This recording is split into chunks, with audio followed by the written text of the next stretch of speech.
CBSE लौबा हंदक लौखिबा सीनियर सेकेंडरी सर्टिफिकेट एग्जामिनेशन 2026 ता अपुनबा मार्क चामागी मनुंगदा चामरिगा मरफुदरा हुंदोई फंगदुना चाउना माई पालखिबता नतना CLAT 2026 की एग्जाम दा लेबाक असिगी ओइना निपान सुबा रैंक ता माई पालखरबा सनिया अहमद तंपाकपु असंबा खुदोल पिदुना इकाई खुनबा उत्पगलोनेना तराम ओखरे तराम ओपगी थोरम Meitei Pangal like minded team Manipur न सिंधुना नसी लिलोंग बाजार पांथोखिबनी सनिया अहमद तंपाक याइफोक तुलहिल अवांग लैकाइदगी राइस अहमद तंपाक अमदी मस्तना बेगम गी मसा नुपी अहलनी महाक कंसोर्टियम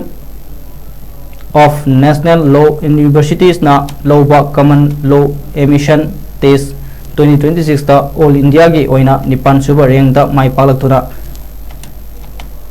हिदिया तुलाहा नेशनल लॉ यूनिवर्सिटी दा एडमिशन तौक्रे हाइरी तराम ओपगी थोरम अदुदा MPL MT इम्फाल की president doctor Mohammad Salamat Ulla united Meitei Pangal committee Manipur की प्रेसिडेंट अलहास मौलाना मोहिउद्दीन मजाहिरी UMPC की adviser general Hasimuddin Thoubal Mayum advocate Ravi Khan अमदी मोरे कॉलेज की असिस्टेंट प्रोफेसर अलहास अब्दुल खालिक